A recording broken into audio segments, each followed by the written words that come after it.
नमस्कार. मी अशोक चिंचोले. बोला तुम्ही ऐकतो आम्ही भूकंप न्यूज यूट्यूब चॅनेल संपादक. प्रेक्षको, विधानसभा निवडणुकीचे निकाल लागले आणि या निवडणुकीमध्ये महायुतीला पाशवी असं बहुमत मिळालं. यानंतर जे पराभूत झाले त्या उमेदवाराकडून मोठ्या प्रमाणात आमचा हा पराभव EVM मशीनच्यामुळे झाला असा आरोप केला जात आहे. नव्हे तर देशभर आता EVM मशीनच्या विरोधात आंदोलनाची भाषा राष्ट्रवादी काँग्रेस करत आहे आणि शिवसेना उबाटाही करत आहे. नेमकं ही EVM मशीन काय आहे, कसा घोळ होतो, या संदर्भात आपण माहिती घेण्यासाठी ॲडव्होकेट अण्णाराव पाटील, जे महाराष्ट्र आणि गोवा बार असोसिएशनचे सदस्य आहेत, लातूर जिल्हा वकील मंडळाचे 5 वेळा बिनविरोध ते अध्यक्ष राहिले, एक सुप्रसिद्ध वकील आहेत, 30-40 वर्षाची त्यांची या क्षेत्रात प्रॅक्टिस आहे. त्यांचा महाराष्ट्र विकास आघाडी हा एक पक्ष आहे आणि त्यांनी मागच्या काळात विधानसभा निवडणुकी लढवली होती आणि पहिल्यांदा मला वाटतं आपल्या भागातून तरी त्यांनी या EVM मशीनच्या विरोधात चॅलेंज केलं होतं आणि ते कोर्टापर्यंत प्रकरण गेलं होतं. आपण त्यांच्याकडून जाणून घेऊ नेमकं हा प्रकार काय आहे. नमस्कार साहेब. नमस्कार. निवडणूक आयोगानं 1999च्या दरम्यान बॅलेट पेपर बंद करून EVM मशीनचं अंमल चालू केला. पण प्रत्येक निवडणुकीमध्ये मोठ्या प्रमाणात हे आरोप केले जात आहेत. हे पराभूत होतात म्हणून केले जात आहेत का खरंच या मशीनमध्ये असं काही बिघाड करता येते? थोडं मागच्या हिस्ट्रीमध्ये आपण जाऊया अशोकरावजी. 1999ला या मशीनचा इलेक्शनमध्ये अंमल झाला. हे मशीन इलेक्शनमध्ये आणण्याचं महापाप जर कोण केलं असेल तर ते PV नरसिंहरावनी केलं. PV नरसिंहराव जेव्हा प्रधानमंत्री होते त्यावेळेस त्यांनी पार्लमेंटमध्ये कुठलंही इलेक्शनमध्ये काय चेंजेस करावे याबद्दलचं एक बिल आणायला पाहिजे होतं. पण बिल न येता एक बिल आलं आणि सर्व अधिकार इलेक्शन कमिशनरला देण्यात आले की जे काही नवीन टेक्नॉलॉजी आहे हे ते अडॉप्ट करायचे असेल तर ते इलेक्शन कमिशनरनी चीफ इलेक्शन कमिशनरनी करावी. याच्या संदर्भामध्ये त्यांनी असं एक सर्वानुमते बिल पास करून त्याला अधिकार दिले चीफ इलेक्शन कमिशनरला. आणि त्यांनी मात्र या मशीनचा वापर करण्याला 1999ला सुरुवात केली. पहिल्यांदा ही मशीन EVM म्हणून आली. या मशीनच्या संदर्भामध्ये लोकांना तेवढं ज्ञान नाही आहे. या मशीनला पहिल्यांदा फक्त कॅल्क्युलेटर आहे असं समजायचे, त्याच्यात मेमरी कार्ड आहे असं समजायचे. पण हे इलेक्ट्रिक इक्विपमेंट जे आहे हे सर्व गुणदोषाचं युक्त आहे. याच्यामध्ये सगळे दोष आहेत, सगळे गुण आहेत. हे मशीन आणण्याचं काय कारण होतं? Fast, fair, without fear election व्हावे याच्यासाठी या मशीनचा उपयोग करावा अशा प्रकारचं त्या मशीनच्या मागचा आणण्याचा उद्देश होता आणि त्यासाठी आणले. मग हे इलेक्शन फास्ट, फेअर आणि विदाउट फिअर होतात का? होत नाही. का होत नाहीत? आता ह्या मशीन आल्यानंतर सुद्धा 8 फेजमध्ये लोकसभेचे इलेक्शन झाले, 7 फेजमध्ये लोकसभेचे इलेक्शन झाले. आता पहिली वेळ आहे की महाराष्ट्रामध्ये 1 फेजमध्ये इलेक्शन झालेले आहेत. हे फेज वाढवण्याचं कारण कोण काय करतं? जशी ही मशीन आली तसं ह्याच्या मागचे जे काही दुष्परिणाम किंवा ह्याचे जे माग या मशीनला काही चालवणारे किंवा टॅम्पर करणारे जे काय हॅकर्स आहेत ते पण आले. जसं देव जर मानला तर भूत पण मानावं लागेल अशा प्रकारची प्रक्रिया. ह्या मशीनचे फायदे आहेत तर तोटे बी बघावं लागेल आपल्याला. हे दोन्ही गोष्टी जर पाहायच्या झाल्या आपल्याला तर ह्या मशीन आल्याबरोबर या देशामधले ॲडव्हान्स टेक्नॉलॉजीचे सॉफ्टवेअर इंजिनियर त्यांनी याच्यामध्ये संशोधन घेतलं आणि त्यांनी असं सांगितलं की ह्या मशीन सदोष आहेत, निर्दोष म्हणजे दोष विरहित नाही आहेत. तर या मशीनमध्ये काही दोष आहेत अशा प्रकारचं झालं. या संदर्भात अनेक वेळेस हायकोर्टामध्ये गेले, सुप्रीम कोर्टामध्ये गेले, चीफ इलेक्शन कमिशनकडे तक्रार केली. तक्रार काय करतात की EVM नको असं म्हणतात. पण जेव्हा ही EVM मशीन अंमलात आली त्यावेळी ज्या कंपनीमध्ये खरं म्हणजे ही जे कंपनीनं मशीन बनवली त्या कंपनीने याच्याबरोबरच काही रिकमेंडेशन, काही अटी शर्ती घालून बनवलेली आहे मशीन आणि ती मशीन बाजारात म्हणजे इलेक्शनमध्ये आणली गेली. हे मशीन आणल्यानंतर काय ठरलं, काय रिकमेंडेशन होते? त्यांचे प्रमुख 4 रिकमेंडेशन केलेले कंपनीने. हे माहिती नाही लोकांना. या मशीन जिथं वापरणार आहेत तुम्ही मतदानाच्या दिवशी तो हॉल किंवा तिथं जे ऑफिस आहे त्या ऑफिस हा एअर कंडिशनर असलं पाहिजे. तिथं म्हणजे त्या मशीन एअर कंडिशनर असण्याचं काय कारण आहे की जसं कॉम्प्युटर आपण वापरतो त्याला एअर कंडिशनर मध्येच रूम ठेवलं तर त्याचं ड्युरेबिलिटी असते त्याचं, तसं ह्या मशीन सुद्धा त्या कंपनीने रिकमेंडेशन केल्या पण एसी हॉलमध्ये ह्या मशीन वापरायला पाहिजेत. दुसरं रिकमेंडेशन आहे की DC कनेक्शनवरच ह्या मशीन चालल्या पाहिजेत. इलेक्ट्रिकल कनेक्शन किंवा लाईटचं कनेक्शन याला चालणार नाही. DC म्हणजे बॅटरीवरचं कनेक्शनच्या ह्याच्यावरच ह्या मशीन वापरल्या पाहिजेत. तिसरं महत्वाचं एक रिकमेंडेशन कंपनीने केले, जिथं जिथं मशीन वापरायच्यात ह्या मशीन जिथं कॅरी करून नेऊन स्टोअर करायच्यात तिथं मात्र जॅमर बसवले पाहिजे होते. मग ह्या गोष्टी इथं इलेक्शनमध्ये होतात का? आता आपण भारतामध्ये बघतो, सगळे सर्वत्र बघतो, कुठल्या एसी हॉलमध्ये इलेक्शन होत नाहीत, म्हणजे मशीन वापरल्या जात नाहीत, कुठे जॅमर बसवलेले नाहीत, DC कनेक्शनवर मशीन वापरल्या जात नाहीत. या सगळं जॅमर यासाठी की म्हणजे जॅमरचे रिकमेंडेशन कंपनीने यासाठी केलेलं आहे की या मशीनमध्ये बाहेरचे वेव्ज किंवा ही जाण्याची शक्यता नाकारता येत नाही, म्हणून तिथे जॅमर बसवलात तर तुम्हाला ते वापरता येणार नाही, म्हणजे तिथं त्याच्यापासून शंका दूर होईल ती. मग हे झालं. आणि त्याच्यानंतर एक महत्वाची त्यांनी रिकमेंडेशन केलेलं आहे की या मशीन 2 किंवा 3च वेळेस वापरता येतात. पुन्हा पुन्हा वापरायची हे मशीन नाहीये.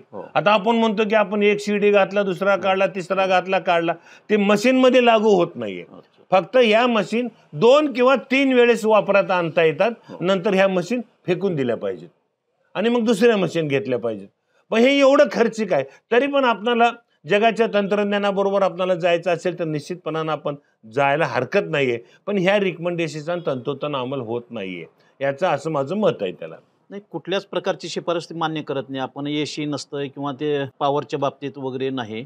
मग हे दोष घडतोय किंवा टॅम्पर करता येते मशीन, हे खरं आहे का? अत्यंत महत्वाचं बोललात तुम्ही. हाच एक विषय आहे. हे अशा पद्धतीचं रिकमेंडेशन घेऊन सुप्रीम कोर्टात कोण गेले का? किंवा तुम्ही मशीन वापरायला हरकत नाही, तुम्ही जॅमर बसविलेत का? AC हॉल केलेत का इलेक्शन कमिशनरनी? किंवा इथे तुम्ही DC कनेक्शन वापरले का? किंवा ह्या मशीन किती वेळेस वापरलेत याचं रेकॉर्ड आहे का तुमच्याकडे? हे सगळं या गोष्टी घेऊन पिटिशन करायला पाहिजे होते. सुप्रीम कोर्टाला त्यांनी जसं पिटिशन आलं त्याच्या तेवढ्या पुरताच पिटिशन मध्ये विचार केला जातो आणि त्याप्रमाणे निर्णय दिला जातो. म्हणून सुप्रीम कोर्टात मागच्या जजमेंट म्हणले की आता टेक्नॉलॉजी एवढी ॲडव्हान्स गेली आहे, तर आता तुम्ही बॅलेट पेपर का न जाता पुढचं काय? मग अनेक तक्रारी केल्यानंतर आम्हाला राईट टू नॉलेज की आम्ही कुणाला मतदान केलो हे आम्हाला माहिती पडत नाही, म्हणून त्यांनी काय केलं, पुन्हा VVPAT आणला. म्हणजे त्याला कॉम्प्युटरला प्रिंटर जोडल्यासारखे जोडले त्यांनी. म्हणजे तुम्ही ज्याला मतदान करताय ते तिथे चिन्ह दिसते आणि ते पुढे कुठं जाऊन पडते ती पत्ता लागत नाही. म्हणून हे जे काही ट्रान्सपरन्सी पाहिजे तुमच्यामध्ये ते ट्रान्सपरन्सी नाही. आणि मेहरबान सुप्रीम कोर्टाने असं सांगितलं की फक्त 20% आपल्याला पॅट मोजता येतात. हे असं नाही व्हायला पाहिजे. ज्यांना वेळ लागेल ना, पण ट्रान्सपरन्सी असली पाहिजे. वेळ लागला हरकत नाही. वेळेचा अभाव आहे म्हणून बेकायदेशीर निवडणुका करायचं हे कुण्या कायद्यात आहे? वेळ नाही म्हणून तुम्ही चुकीचे मशीन वापरायचं, चुकीचं काहीतरी करायचं असं नाहीये. जिथं जिथं संशय येतो, संशय दूर करूनच निवडणुका लढविल्या पाहिजेत. कुणाच्या एखाद्या व्यक्तीच्या संशयाला उराशी ठेवून पुढचे प्रक्रिया चालू करता कामा नये, असं चीफ इलेक्शन कमिशन. म्हणून 20% पॅट नाही तर 100% पॅट मोजायची संधी द्या. असं कंडिशन टाका ना.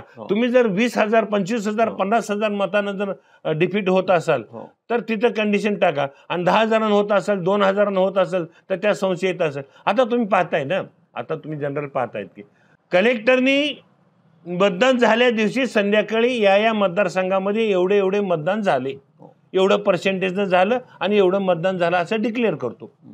तोच आकडा मशीन मध्ये निघाला पाहिजे, तेवढेच फिगर मशीन मध्ये आले पाहिजेत.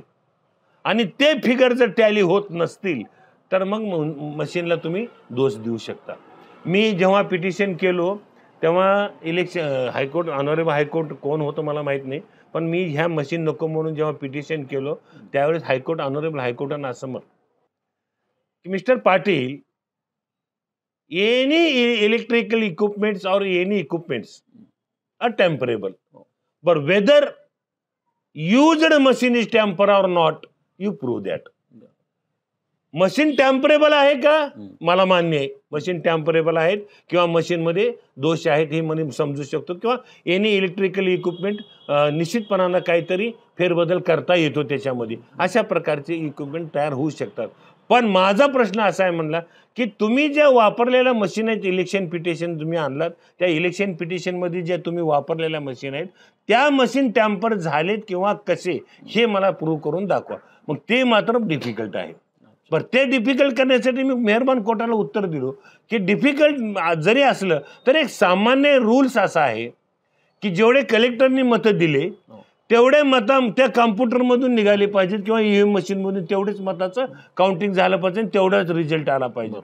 पण तिथं जर कमी जास्त होत असतील तर निश्चितपणानं मशीन टॅम्पर झाला असा त्याचा अर्थ धरला पाहिजे, किंवा कमी जास्त झालं किंवा फेरबदल झाला असा त्याचा अर्थ झाला पाहिजे, असं मी त्यांना म्हणलं. ठीक आहे, बघू म्हणलो मेहरबान कोर्टात. अशा प्रकारचं जे काही चाललेलं आहे निश्चितच संदिग्ध आहे, संशयास्पद आहे. लोकांना असं वाटतंय पडलेलंच नाही, आज जे पडलेत वाटते ना महाराष्ट्रामध्ये, यांनी सुरुवात केलं काँग्रेसने, यांनी पहिल्यांदा या देशामध्ये म्हणा किंवा राज्यामध्ये हॅकर्स आणले, जे की हॅकर्स म्हणजे सॉफ्टवेअर इंजिनियर. आता ह्या हॅकर्स जर कोण आहेत म्हटलं तर मी सांगेन की हे हॅकर्स एवढे तज्ज्ञ हॅकर्स आहेत ह्याच्यामधले. मला ह्यांची तुम्हाला पुढच्या ह्याच्यामध्ये सांगतो तुम्हाला की हॅकर्स काय आहेत, काय करतात आणि कशा पद्धतीनं मशीन हॅक करतात. मग असे जे मशीन हॅक करणं जे आहे लार्ज स्वरूपात करता येतात का सिंगल करतात, किंवा यासाठी काय कोण पैसे घेते का, एक वेगळी एजन्सी आहे का? खरं हे महत्वाचा प्रश्न आहे. या मशीन टॅम्परेबल आहेत का? निश्चितपणाने टॅम्परेबल आहेत. रिकमेंडेशन मध्ये जसे रिकमेंडेशन तसे वापरतात का? नाही वापरतात. म्हणजे निश्चितच स्कोप आहे ह्या मशीन टॅम्पर होण्याचा. कसा टॅम्पर म्हणजे रिकमेंडेशन प्रमाणे ह्यांनी जॅमर बसवलेले नाहीत किंवा स्टोअर करतात, खिडक्या उघड्या ठेवतात आणि बाहेरून डोरला कुलप लावतात. अरे कुलपातून वेव थोडे जातात, बाहेरून वेव जातात. मग ह्या रिकमेंडेशन यांनी वापरल्यामुळं निश्चितपणानं याच्यामध्ये हॅकर्सना स्कोप आहे. हॅकर्स म्हणजे कसे? अहो आपण बघतो ना कॉस्मॉस बँकमधले एकदम 68 कोटी रुपये एक क्षणात निघून गेली. खाली बसून अंतराळातलं यान दुरुस्त करता येते, त्याच्यातला बिघाड दुरुस्त करता येते. मग ही मशीन कुठली आणून ठेवली? ॲडव्हान्स टेक्नॉलॉजी एवढी आहे इथं. खरं म्हणजे ह्यांनी तेव्हाच लक्षात घ्यायला पाहिजे. एलन मस्क सारखा माणूस म्हणतो की या मशीन बंद करा, हे टॅम्परेबल आहेत, तुम्ही काय बंद करत नाही? असू द्या, एलन मस्कनं काय म्हणला काय नाही म्हणला याच्याबद्दल साहेब आपण नंतर, पण त्याने सांगितलं पण तुम्ही कन्सिडर करा किंवा कंपनी रिकमेंडेशन केलं त्याप्रमाणे करा. ज्यांना यूज करायचे त्यांना यूज करा असं तुम्ही मोकाटपणे सांगून ठेवलेलं आहे आणि त्याच पद्धतीने होतं. पण ह्या मशीन हॅकरच्या माध्यमातून टॅम्पर केल्या जातात. आम्ही तुम्हाला सांगायला हरकत नाही, मी वंचितमध्ये लास्ट 2019ला वंचितमध्ये आमचा पक्ष होता आणि मी पण त्यांच्यासोबत होतो, आदरणीय बाळासाहेबांच्या सोबत होतो. ही हॅकर्स आम्हाला घरी येऊन भेटले किंवा ऑफिसला येऊन बाळासाहेबांच्या ऑफिसला येऊन भेटले. बरेच हॅकर्स नाही, आमचे मित्रच होते काही हॅकर्स. त्यांनी आम्हाला म्हणले की आम्ही तुम्हाला मदत करू इच्छितो, पण आम्हाला ह्या पद्धती काय कंडिशन आहे. आश्चर्य वाटेल तुम्हाला अशोकराव, 5 कोटी एका उमेदवारासाठी 5-5 कोटी रुपये घेता येईल. ते काय फुकट हॅक करत नाहीत आणि त्याला कोणाबद्दल प्रेमही नाही, कुणा पक्ष ते काय निवडून आणून दाखवतात. मी सांगतो ना तुम्हाला, 5 कोटी एका कॅन्डिडेटला त्यावेळेसचा रेट होता. आता काय झालंय मला माहिती नाहीये, पण त्यावेळेस 5 कोटीला एक कॅन्डिडेट नाही. त्यांनी मी एकटा बोलत नाही तर या गोष्टीला बाळासाहेबाच्या समोर हॅकर्स बसून आम्ही डिस्कशन केलं, चर्चा केली. दुर्दैव आता म्हणा किंवा सुदैव म्हणा, आमच्याकडे तेवढे आता 10-20 कॅन्डिडेटला पैसे देणे एवढे आमच्याकडे पैसे नव्हते. आमचा नवीन पक्ष आम्ही सगळा केलेला, ज्याच्यामुळं आम्हाला त्याला काही देता आलं नाही. पण थोडेफार काही आम्ही देण्याचा प्रयत्न करावा म्हणलं तर ते बी शक्य झालं नाही. आणि मग ते हॅकर्स आम्हाला खूप सवलतीमध्ये, कारण ते आमच्या कंपनीतले बरेच लोक होते, आमच्या ह्याच्यातले होते, ते आम्हाला येऊन बरोबर विनंती करत होते, पण आम्ही ते करू शकलो नाही. त्यावेळेस आम्हाला पैसे मिळाले नाहीत. पण हे जेव्हापासून मशीन आलेत तेव्हापासून ह्या हॅकरची निर्मिती झालेली आहे भारतामध्ये. माझ्या नॉलेजप्रमाणे, माझ्या माहितीप्रमाणे या देशामध्ये 8 एजन्सी हॅकर्स 8 एजन्सी आहेत, ती केवळ इलेक्शनमध्ये काम करतात. आणि या मशीन एका दिवसात टॅम्पर करता येत नाहीत. तर या मशीनला किमान 6 महिने नाहीतर किमान 1 महिन्यापूर्वी या हॅकर्सना आपल्याला उमेदवारी निश्चित करावं लागते. आता तुम्ही म्हणताल की मग एवढे उमेदवार कसे निवडून आले? ज्यांना तिकीट मिळण्याची गॅरंटी आहे त्याच हॅक करू शकतात. कारण ॲडव्हान्समध्ये कारण त्यांच्याकडे एक डिव्हाइस असते. ते डिव्हाइस माझ्या माहितीप्रमाणे बघा, ते डिव्हाइस मतदानाच्या दिवशी जिथं जिथं बूथ आहेत त्या बूथच्या 100 फुटाच्या 100 मीटरच्या आत टाकायला पाहिजे. ते डिव्हाइस टाकून ठेवतात, कुठेही कचरा टाकून ठेवतात, ते दिसत नाही कुणाला. आणि ते त्या मशीनला कनेक्ट करते आणि मग ते इंटरनेटला सॅटेलाइटला कनेक्ट करून मग त्या कॉम्प्युटरला कनेक्ट करते, इंटरनेटला कनेक्ट करून. म्हणजे विदाउट एनी टावर्स काही करता येत नाही यांना, म्हणून टावरचा वापर. आणि मग अशा प्रकारचं ह्याने जी काही टॅम्परिंग करण्यासाठी वापरतात त्याला वेळ लागतो. म्हणून हे अगोदर ॲडव्हान्स देऊन ठेवतात. ज्यांना आता असं कधी ज्यांना श्युअरिटी आहे वर आपल्याला उमेदवार मिळणारच आहे, आपण ह्याच्यातून जाणार, हे काही एक पक्ष करतो अशातला नाही, सगळ्या पक्षातल्या लोकांनी हे ट्राय केलेलं आहे. पण ज्यांच्याकडे पैसे आहेत, एक हॅकरकडे मला त्यांनी सांगितलं माझ्याकडे, आमच्याकडे साहेब आम्ही तुमच्याकडून फुकट काम कसं करणार? तर म्हणले, मी म्हणलं काय थोडंफार कमी न करा.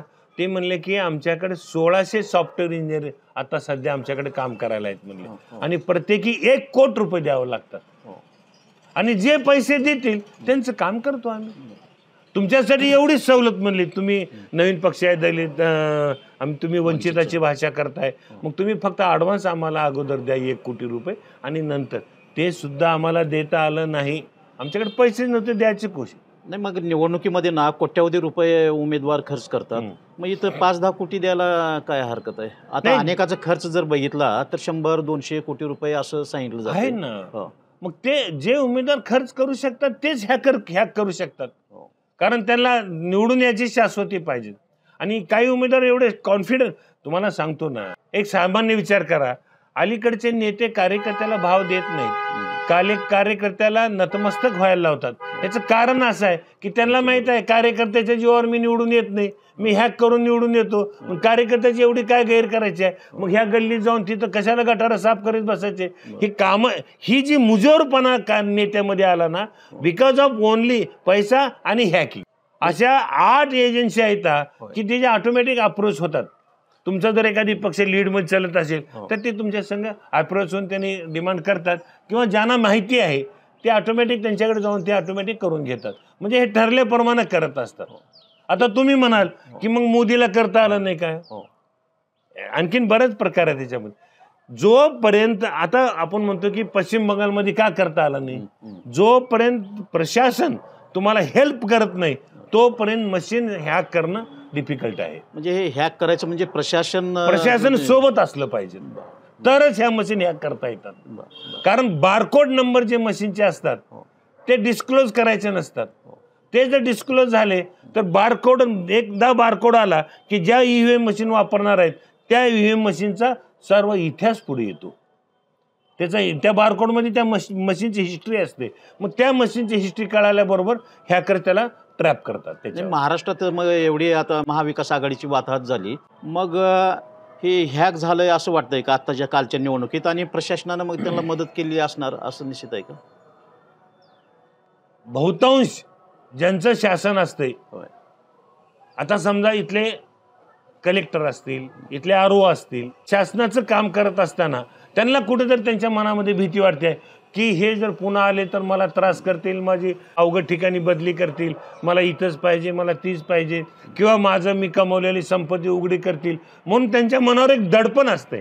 त्या दडपणाच्या भीतीपुटी ह्यांनी जे सत्तेत आहेत त्यांना मदत करत असतात, आणि डिस्क्लोज केल्याशिवाय ह्या मशीन हॅक होत नाहीयेत बरं का. आणि बरं, ह्या मशीन जेव्हा हॅक होतात तेव्हा मी फार स्पष्ट बोलणाऱ्यापैकी आहे, ह्याच्यामध्ये सगळे इन्व्हॉल्व आहेत बरं का, एकच पक्ष नाही.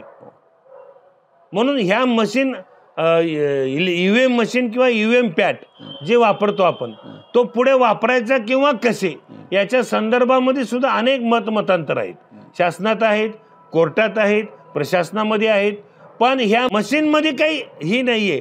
मशीनच्या ज्या रिकमेंडेशन केलं त्याप्रमाणे जर वापरलं, आता पॅट आलेलंच आहे, पॅटचं शहानिशा करण्यासाठी तुम्हाला पुढे आणि त्याच्या शोधात जावं लागेल. आता तर एवढं मला एक हॅकर एक 3 महिन्यापूर्वी भेटला होता लोकसभेच्या निवडणुकीनंतर.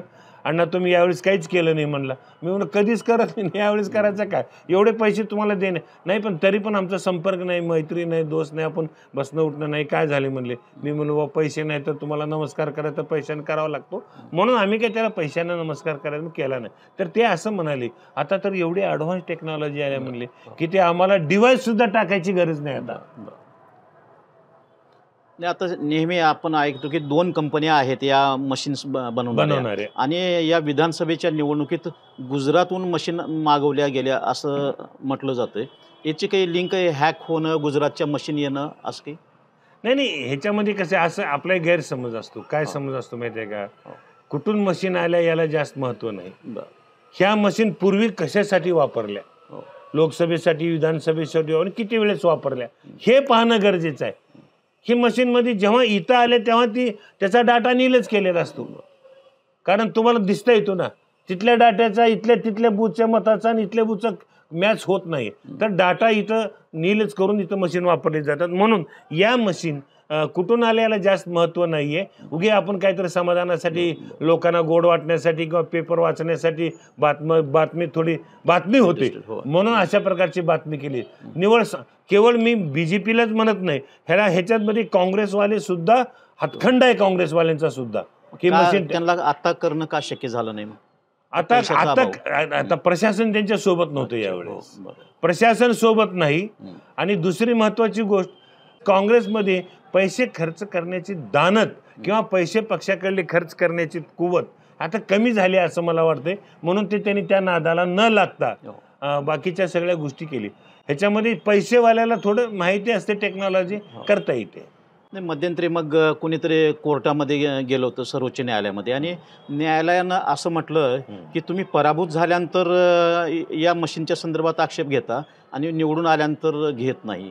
मग आता शेवटी तक्रारदाराने जायचं कुणाकडे, म्हणजे काय करायचं आता, चेंज करायचं? मी या ठिकाणी थोडं स्पष्ट बोलतो, कोर्टाची भूमिका बजवायची असते.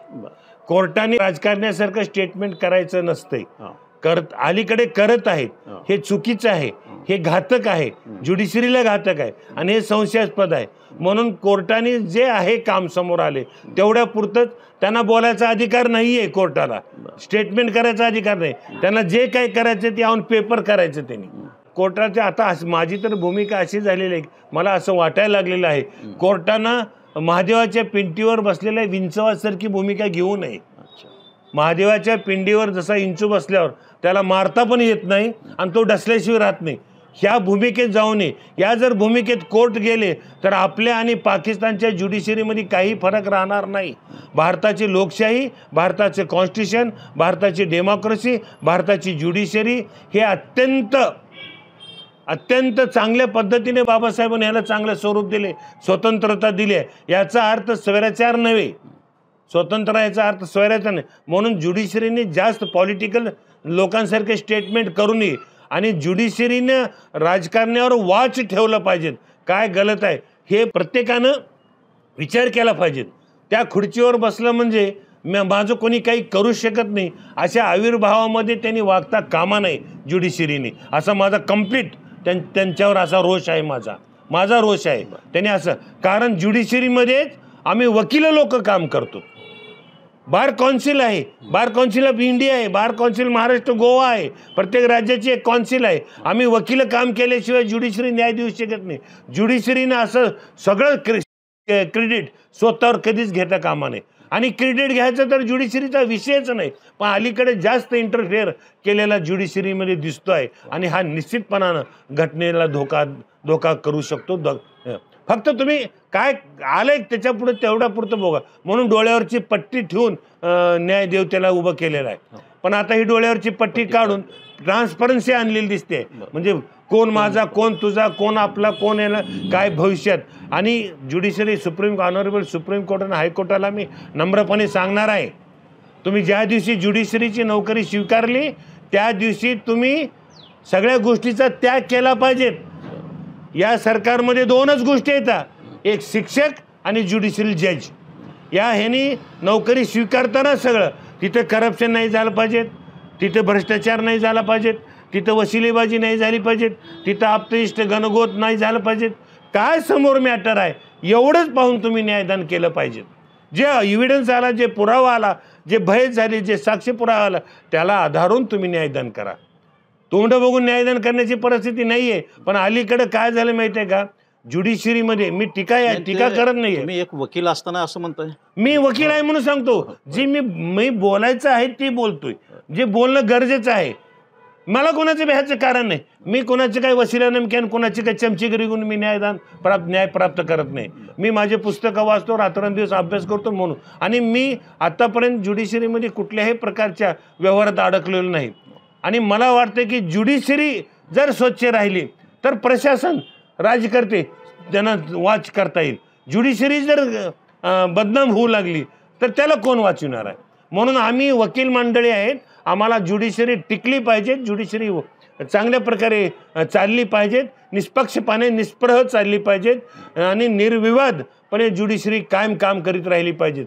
जजेसना सन्मान मिळाला पाहिजेत. असे जर जजेस असतील आणि सरकारने बी काय केलं माहिती आहे का, काहीतरी आम्हीच दाखवायचं. रिटायरमेंटला आलं की कुठलं तर पद देऊ, कुठलं तर मंडळ देऊ, महामंडळ देऊ, अमुक देऊ, तमुक देऊ, म्हणून ज्युडिशरीला सुद्धा भीक टाकण्याचा, लाच देण्याचा प्रकार अलीकडे सुरू झाला आहे. ज्युडिशरीचे नोकरी रिटायरमेंट झाल्यानंतर त्यांना त्यांच्या शोभेला असंच काम दिलं पाहिजे ज्युडिशरीचं. त्यांना बाहेरचे पदं देऊन कुठं गव्हर्नर कर, कुठं इकडं अमुक राज्यसभेवर घे, अशा प्रकारचे पदं देता कामा नये. त्यांनी देऊ नये आणि ह्यांनी स्वीकारू नये.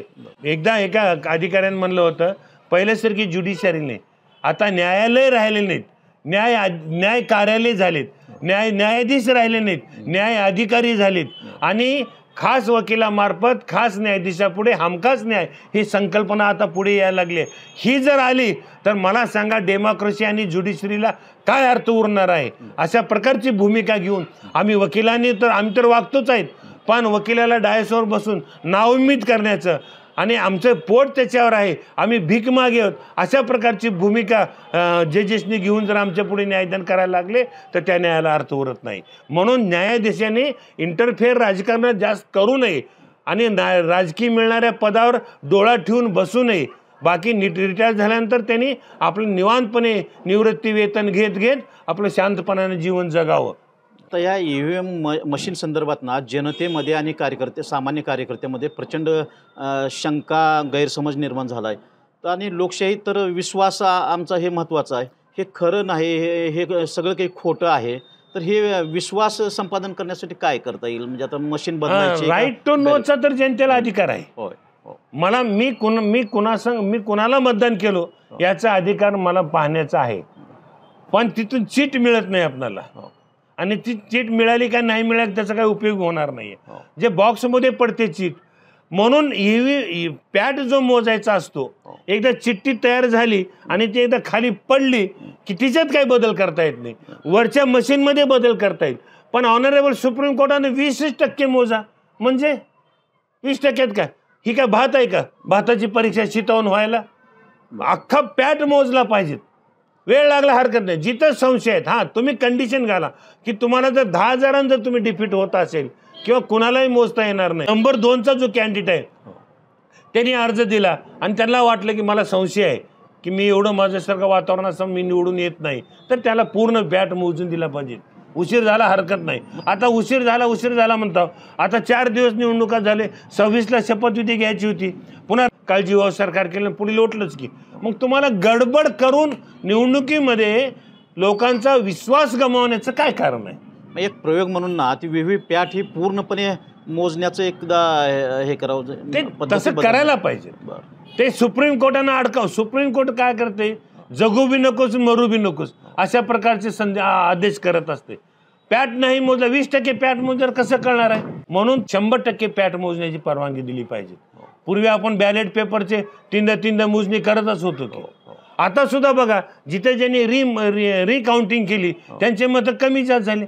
कसं मला सांगा, जर हे कॅल्क्युलेटर जर असेल, कॅल्क्युलेटरमध्ये जे फीड केलेलं आहे त्याचं 100 वेळेस बटन दाबा ना, तेवढाच फिगर यायला पाहिजे. कमी जास्त होण्याचं काय कारण आहे? हे तर मॅन्युअल नाही आहे, हे तर मशीनवरच आहे. मशीन कशी कमी जास्त करू शकते? हा संशय आहे. म्हणून लोकांमध्ये संभ्रमाने जिथं जिथं संभ्रम असता ती गोष्ट इलेक्शन कमिशनरने इलेक्शनमध्ये वापरली नाही पाहिजे, बंद केली पाहिजे. याचाच अर्थ की बॅलेट पेपर वापरला पाहिजे. जर बॅलेट पेपर वापरता येत नसेल तर तुम्ही जामर बसवा, तुम्ही इलेक्ट्रिकल मशीन कनेक्शन न देता DC कनेक्शन द्या आणि त्या मशीन AC वापरा आणि तीन वेळेच्या वापरानंतर त्या मशीन फेकून द्या समुद्रात. आता महाविकास आघाडीचे 3 प्रमुख पक्ष आहेत, ते देशभर नव्हे तर हे राज्यभर एक अभियान चालवणार आहेत किंवा या मशीनच्या विरोधात. तर त्यांना असं काय सल्ला दे, त्यांनी काय करायला पाहिजे? अभियान चालू करून काय उपयोग आहे का?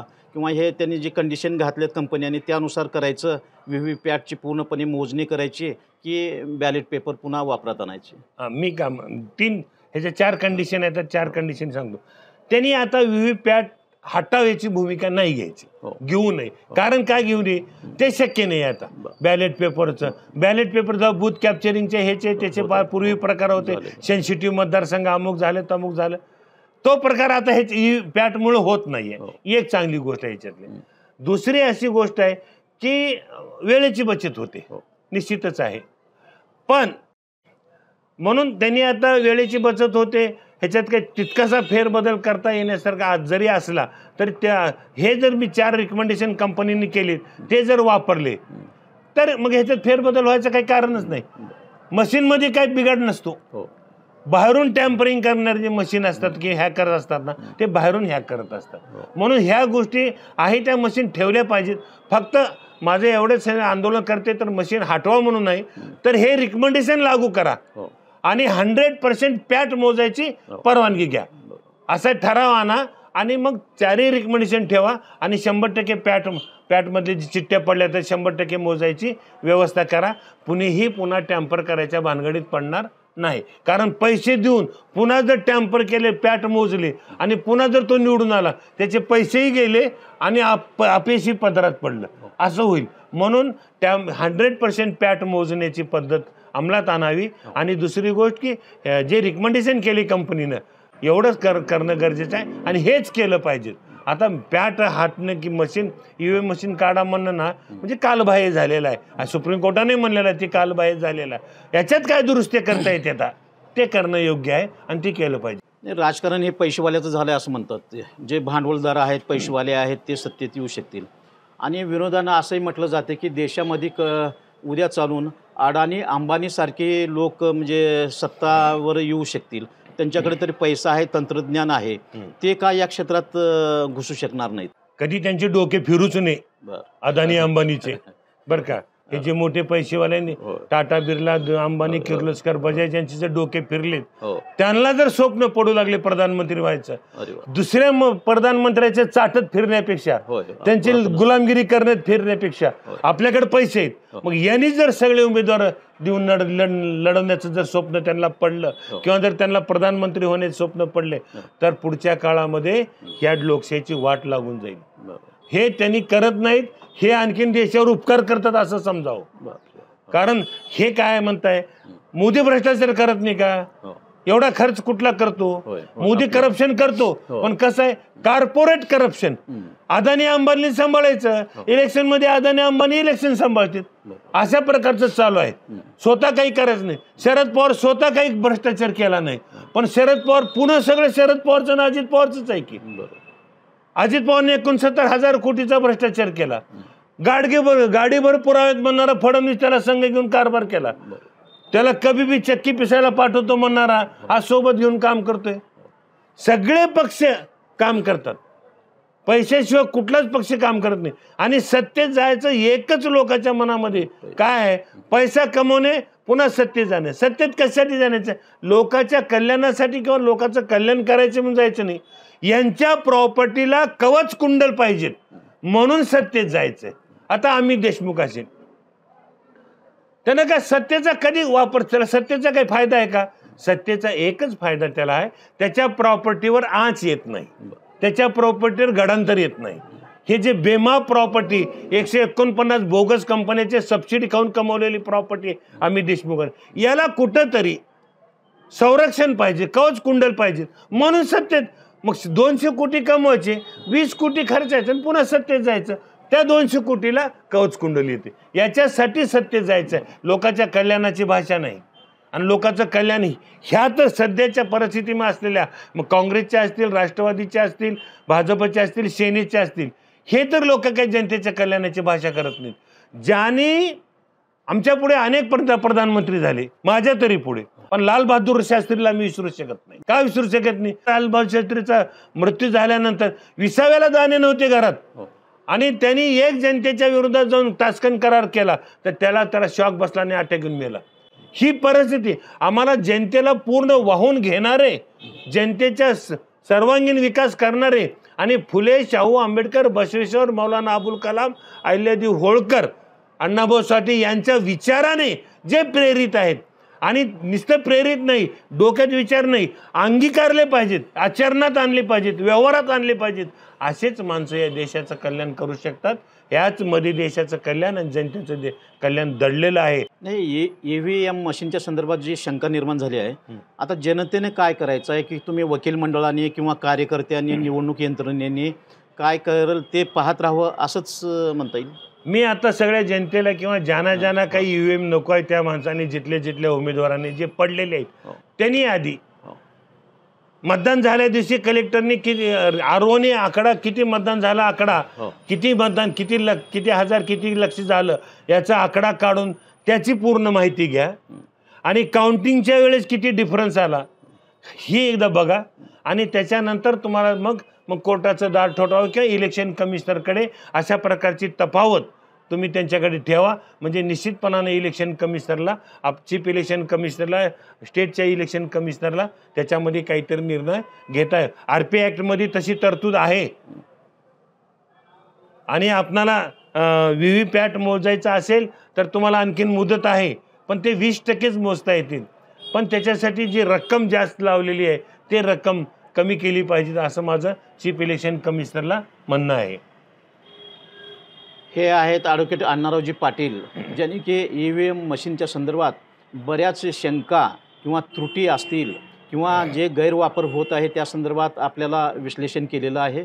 आपण जनतेने आता या विश्लेषणानुसार थोडंसं दक्ष राहून राजकारण करण्याचं किंवा लोकशाही प्रक्रियेत भाग घेण्याचं काम करावे लागणार आहे. नमस्कार. नमस्कार.